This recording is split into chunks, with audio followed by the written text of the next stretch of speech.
शुरू करते हैं आपके लिए ध्वनि। ध्वनि मतलब साउंड। अब साउंड का आवाज़ सुन रहे होंगे, है ना? तो चलिए ध्वनि शुरू करने जा रहे हैं जिसमें हम पराध्वनि जेट की बात करेंगे, जिसे हम सुपरसोनिक जेट बोलते हैं।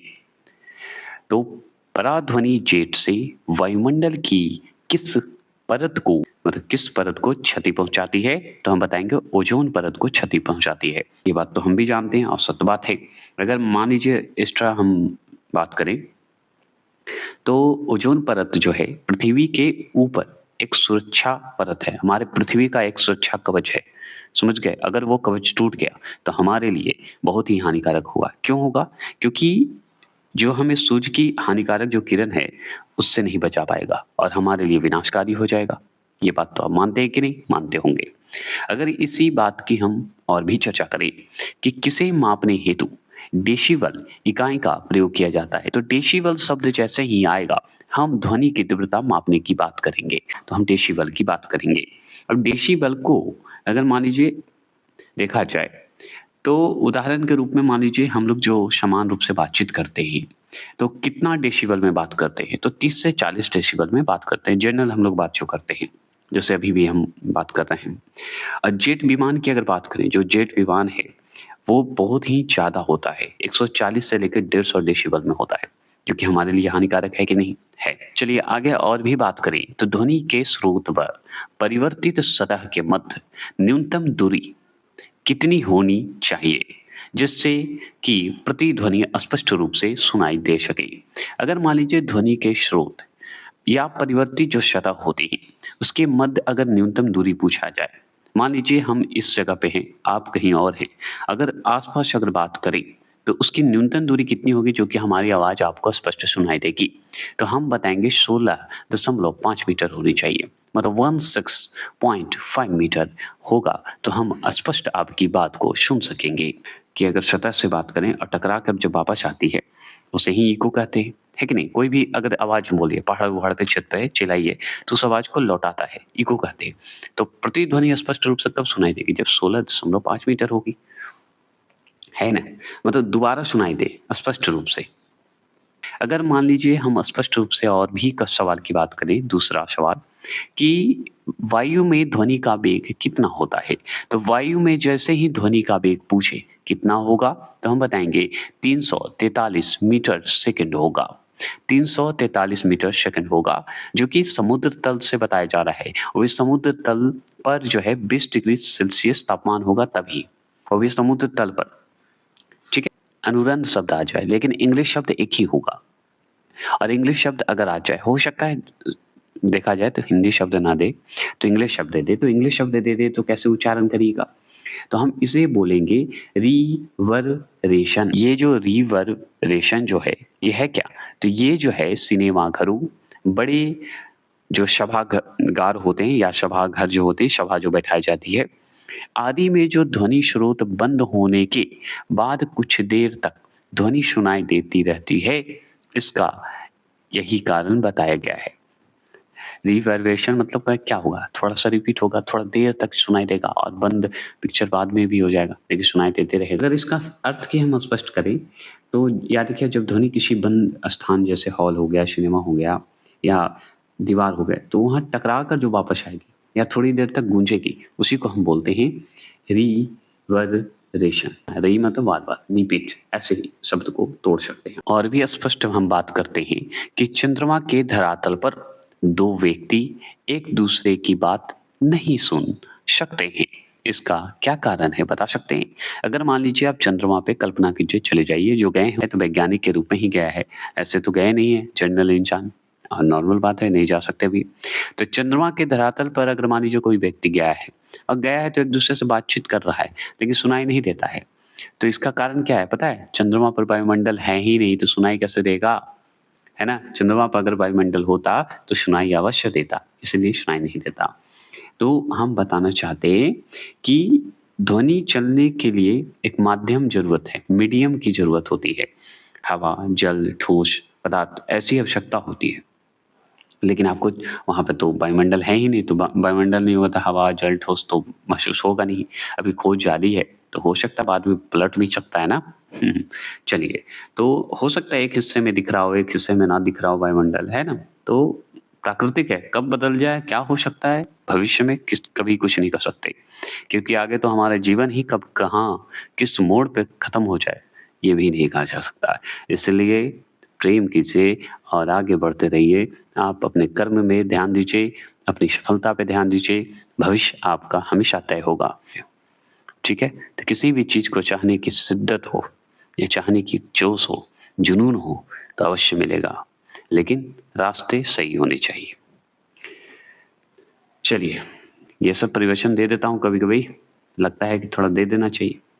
सुनने पे डिपेंड करता है, सुनना है सुनिए, नहीं तो हटा सकते हैं, टेंशन नहीं लेना है, ठीक है? इग्नोर कर सकते हैं। कोई किसी पे प्रेशर के लिए नहीं बोलता हूँ, ये क्या होता है कि मन को बहलाने के लिए थोड़ा-सा अपने आप को मोटिवेशन करने के लिए मैं बोलता रहता हूँ, ठीक है ना? तो ये बात को समझिएगा मेरी। और भी बातें करें, वह जैव पद्धति, बायोलॉजिकल जो मेथड होते हैं, जिसमें पार्श्व ध्वनि का प्रयोग किया जाता है, उसे क्या कहते हैं? सोनोग्राफी कहते हैं। तो पार्श्व ध्वनि का प्रयोग हम लोग करते हैं, जो बायोलॉजिकल मेथड में, वो उसे हम क्या कहेंगे? क्या उसे क्या कहते हैं? तो हम कहेंगे सोनोग्राफी कहते हैं। क्या कहते हैं? सोनोग्राफी। अब देखिए, पार्श्व ध्वनि को ही अल्ट्रासोनिक साउंड कहा जाता है, ये हम जानते हैं। और याद रखिएगा, उसे हम सोनार पद्धति भी कहते हैं। अगर मान लीजिए सोनोग्राफी मतलब सोनार पद्धति, या बायोलॉजिकल जो मेथड है इसके जगह पे हम सोनार पद्धति डाल देंगे, या मान लीजिए पार्श्व ध्वनि की जगह पे सोनार पद्धति बोल देंगे, कोई दिक्कत नहीं है, क्योंकि अल्ट्रासोनिक साउंड का प्रयोग किया जाता है सोनार पद्धति से ही, मतलब सोनोग्राफी से ही, है ना? अगर मान लीजिए कि पानी के अंदर जहाज है, तो जहाज़ों की स्थिति या मछलियों का पता लगाने का प्रयोग हम लोग करते हैं सोनार से ही, तो इसलिए सोनार सोनोग्राफी बोलेंगे। अगर मैं बात करूं और भी, तो विश्व स्वास्थ्य संगठन है, विश्व स्वास्थ्य संगठन जिसे वर्ल्ड हेल्थ ऑर्गेनाइजेशन के अनुसार 45 डेसी की तीव्रता वाली ध्वनि मानव के लिए सबसे उपयुक्त है। मतलब 45 डेसिबल जो है तीव्रता वाली ध्वनि मानव के लिए बहुत ही अच्छा माना जाता है, उपयुक्त माना जाता है। ये बात को हम मानते भी हैं, समझना भी चाहिए। इससे सवाल भी बनता है ना? अगर मान लीजिए हम सवाल पूछते कि मान लीजिए कौन सा ध्वनि स्रोत जो है सबसे कम तीव्रता वाला होता है, बता सकते हैं?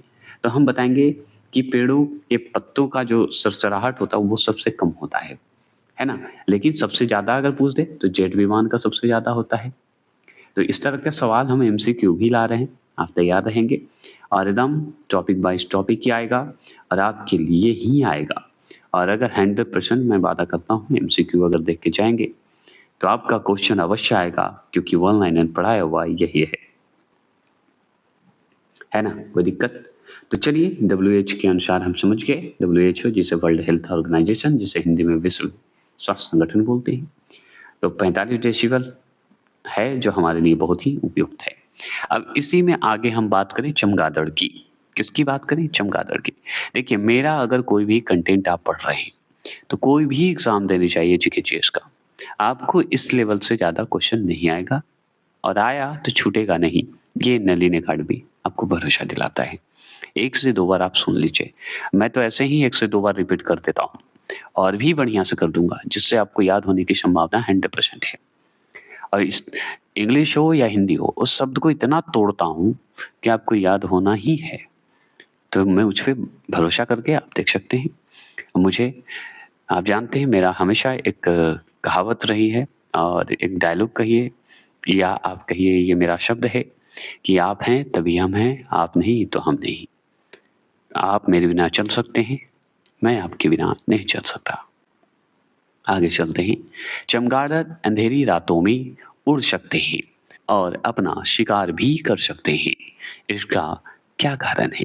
तो इसका कारण यही है कि वे पराध्वनि तरंगे उत्पन्न करते हैं, तो उन्हीं के द्वारा निर्देशित होते हैं। सोनिक जेट के माध्यम से उड़ता है, सुपरसोनिक साउंड बोलिए, है ना?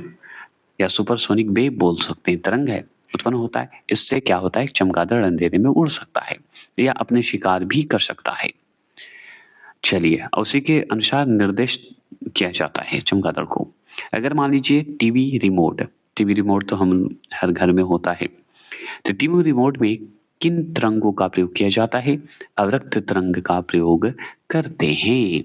अवरक्त तरंग का प्रयोग, यस, अवरक्त तरंग का प्रयोग करते हैं और तरंग का प्रयोग करेंगे तभी तो टीवी चलेगा। अब इसी में देखिए अवरक्त किरण फिर आया। अब टेलीविज़न है, टेलीविज़न में रिमोट का इस्तेमाल करिएगा तो अवरक्त किरण का ही इस्तेमाल करिएगा, इंफ्रारेड वेव का ही इस्तेमाल करिएगा। तो रेड जैसे ही शब्द आएगा तो समझिए टेलीविज़न से संबंधित है। तो टेलीविज़न ग्राही से दूरस्थ नियंत्रण, जो रिमोट से हम दूरस्थ जो एक रिमोट है दूर से भी कंट्रोल करते हैं, नियंत्रण करते हैं। तो नियंत्रण में कौन-सी विद्युत चुम्बकीय विकिरण प्रयोग में लाई जाती है? तो अवरक्त विकिरण प्रयोग में लाई जाती है।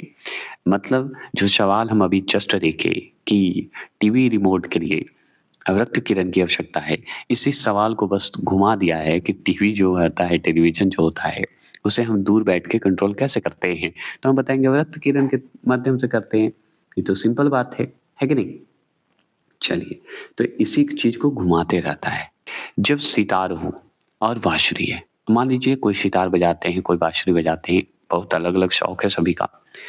अगर मान लीजिए बाँसुरी और सितार पर एक ही स्वर बजाया जाए, मतलब एक ही स्वर में बजाइए, एक ही धुन में बजाइए, तो उनसे उत्पन्न ध्वनि का भेद जो है, ध्वनि गुणता कहिए या साउंड टाइमर कहिए, के आधार पर किया जाता है। अगर मान लीजिए एक ही स्वर में बजा रहे हैं, एक ही धुन में दोनों बजा रहे हैं सितार और बाँसुरी, तो हम कैसे पता करेंगे? साउंड टाइमर से पता करेंगे, उस आधार पर पता करेंगे। जल, लोहा और नाइट्रोजन में ध्वनि के वेगों का आरोही क्रम क्या होगा? तो नाइट्रोजन, जल और लोहा होगा। आरोही क्रम है, अवरोही नहीं, इंक्रीज वाली बात बोल रहा है। तो आगे नाइट्रोजन होगा, फिर जल होगा, तब आयरन होगा। ठीक है? ये समझ गए। ध्वनि के वेग में अगर आरोही क्रम पूछ रहा है तो नाइट्रोजन, जल और लोहा लगा देंगे। अब ऐसी बात है तो यहाँ पे भी देख लीजिए। ध्वनि की चाल ठोस माध्यम में सर्वाधिक, द्रव माध्यम में उससे कम और गैसीय माध्यम में सबसे कम होता है। अब बताइए कि इसमें आरोही क्रम में तो बता दिया कि ध्वनि का वेग, तो नाइट्रोजन देखिए गैस है एक तरह से, है ना? तो गैस है तो बताइए उसमें आवाज़ होगा? बहुत कम होगा। जल में हाँ भाई होगा क्योंकि द्रव माध्यम है लेकिन होगा। लेकिन लोहा में सबसे ज़्यादा होगा, ठोस है कि नहीं? तो ऐसे आप याद कर सकते हैं, ये कॉमन शब्द है, लॉजिकल शब्द है। तापमान का ध्वनि के वेग पर क्या प्रभाव पड़ता है? तो टेम्परेचर का जो ध्वनि है, ध्वनि का वेग पर क्या प्रभाव पड़ेगा? तो तापमान के घटने से ध्वनि का वेग घटता है। तो जैसे ही तापमान का घटेगा, टेम्परेचर घटेगा, तो ध्वनि का वेग भी तो घटना शुरू हो जाता है कि नहीं? अगर इसी में पूछ दे कि ध्वनि किस माध्यम से होकर नहीं गुजर सकती है, तो निर्वात में नहीं गुजर सकती है, वैक्यूम में नहीं गुजर सकती है। कौन? ध्वनि। अब बताइए कि ध्वनि तरंगे ठोस तथा गैस दोनों माध्यम से गमन कर सकती है तथा धातु में ध्वनि का वेग सबसे अधिक होता है। तो ध्वनि का वेग सबसे अधिक होगा धातु में, लेकिन ध्वनि का तरंग ठोस और गैस दोनों माध्यम से गमन करेगा, दोनों माध्यम से जाएगा, ठीक है? लेकिन ध्वनि का वेग धातु में सबसे अधिक होता है। सही बात है, धातु में आवाज तो होगा ही, जैसे लोहा क्या है। अब देखिए स्टेथोस्कोप की बात करते हैं। स्टेथोस्कोप किस सिद्धांत पर कार्य करता है? तो ध्वनि के परावर्तन पर करता है, साउंड के परावर्तन पर, चेंज पर करता है ना? और भी बात करें, ये सब इंपॉर्टेंट है जो कि डायरेक्ट सवाल पूछते हैं, तो इसमें कोई शब्द बदलने की आवश्यकता नहीं है। एकॉस्टिकस, एकॉस्टिकस में किसका अध्ययन किया जाता है? तो ध्वनि का ही अध्ययन करते हैं। तो अगर आपसे पूछेगा कि भाई ध्वनि का अध्ययन कहाँ करते हैं, तो हम बताएंगे एकॉस्टिकस में करते हैं, ध्वनि का अध्ययन करते हैं। समझ गए? नहीं समझे? समझ गए होंगे। चलिए जोक करता हूँ। अगर आपसे सवाल यही पूछे कि ध्वनि तरंग, ठीक है, ध्वनि तरंगों में जो है कौन-सी घटना घटित नहीं हो सकती है? तो ध्रुवन की घटना घटित नहीं हो सकती है। ध्वनि में ध्रुवन क्या आता है भाई? हम तो ध्रुवन जानते हैं, लेकिन ध्रुवन नहीं जानते हैं। चलिए बताते हैं। उससे पहले ये जान लीजिए कि ध्वनि के तारत्व, तारत्व का मतलब होता है पिच। किस पिच पे गा रहे हैं, किस पिच से साउंड है ना? तो त्वरत्व उसी को बोला जाता है। ध्वनि का त्वरत्व जो है किस पर निर्भर करता है? तो आवृत्ति पर निर्भर करता है। अब इसी तरह प्रतिध्वनि की बात करें, प्रतिध्वनि मतलब इको, इको मतलब गूंजना। तो इको का कारण क्या है? तो ध्वनि तरंगों का प्रवर्तन। अगर ध्वनि तरंग टकरा के कहीं से लौट रही तो इको ही होगा, है ना? तो प्रवर्तन हो रहा है। लेकिन पिच की बात करेगा तो हम बताएंगे आवृत्ति का। अगर मान लीजिए कोई भी ध्वनि तरंग का घटना घटित नहीं हो सकता, कि ध्रुवन की बात करते हैं। तो ध्रुवन को मैंने जैसे बोला पोल, पोल पर होता है, तो पोल अब ध्रुवन है, तो ध्रुवन शब्द को हम उच्चारण कैसे करेंगे? तो पोलराइजेशन बोलेंगे। क्या बोलेंगे? कि ध्वनि की तरंग में पोलराइजेशन नहीं होता है, राइजेशन नहीं होती है, क्योंकि यहाँ पे जो है अनुदैर्ध्य तरंगे हैं। ध्वनि जो है अनुदैर्ध्य तरंग है ध्वनि, ये आप जानते हैं, तो इसके कारण ही होता है। अब त्वरत्व की बात करें, पिच की बात करें, तो हम जानते हैं कि ध्वनि की जो तीखी या भारी आवाज जो होती है उसी को हम पिच भी बोलते हैं। तो ये किस पे हो गया? आवृत्ति पे। आवृत्ति मतलब फ्रिक्वेंसी पे होगा, ये भी बात मैंने बता दिया। ठीक है, कम आवृत्ति वाला में भारी आवाज होगा, और ज्यादा आवृत्ति की बात होगी तो तीखी आवाज होगी। अगर मान लीजिए इसी में सवाल और भी पूछे कि भाई और बताइए कि पारस्व तरंग को अल्ट्रासोनिक तरंग बोलते हैं, कि आवृत्ति जिसे हम फ्रीक्वेंसी बोलते हैं लगभग कितनी होती है? तो हम बताएंगे 20,000 हर्ट्ज से अधिक होगा। अगर 20,000 हर्ट्ज से अधिक हो गया तो समझ जाइए कि वो पारस्व तरंग के अंतर्गत आएगा। याद रखिएगा, मानव द्वारा श्रव्य तरंग है, श्रव्य तरंग को ही खाली सोनिक वेव बोलते हैं। बेचारा मानव है, मानव ज्यादा सुनेगा तो भी दिक्कत है, ज्यादा सुनने लगा तो कान खराब हो जाएगा, नहीं तो ज्यादा भविष्य अपने तय करने लगेगा, समझेगा कि हम ही भगवान है, तो ये भी दिक्कत है। इसलिए जानवर को दिया गया है। सॉरी, जो कर रहा हूँ। मानव द्वारा श्रव्य तरंगों की आवृत्ति कितनी होती है? तो 20 से 20,000 हर्ट्ज तक होती है। आप देखिए 20 से लेके 20,000 हर्ट्ज तक अगर है तो समझिए श्रव्य तरंग है, जिसमें मानव द्वारा ये बात कही, मतलब मानव द्वारा ये सुना जा सकता है, ये फ्रीक्वेंसी सुन सकते हैं। लेकिन 20,000 से ज्यादा हुआ तो समझिए दिमाग ठनक जाएगा और खत्म होने की संभावना है।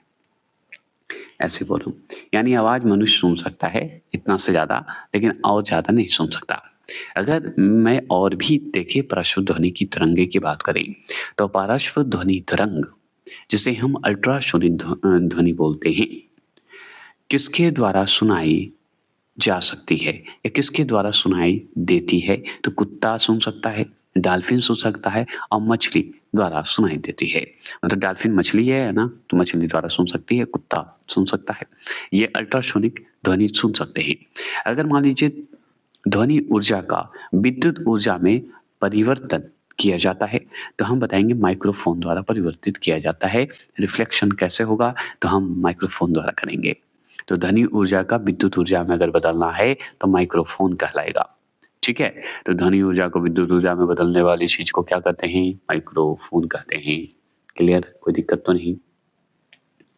चलिए, जैसे मान लीजिए यहाँ पे दिया है कि विभिन्न माध्यमों में ध्वनि की चाल जैसे 25 डिग्री सेल्सियस पर है। मान लीजिए 25 डिग्री सेल्सियस पर है, तो हम बताते हैं कौन कौन कैसा होगा। जैसे मान लीजिए एल्युमिनियम, अगर मान लीजिए ये कितना चाल पर है, तो 6420 एमएस पे है, मीटर सेकंड पे है, चाल पे स्पीड पे है। वायु का पता है 0 डिग्री सेल्सियस पर अगर है तो चाल इसका होगा 332। ठीक है, 332 होगा। अगर स्टील में पूछे तो स्टील में एल्युमिनियम के बाद स्टील ही में आएगा।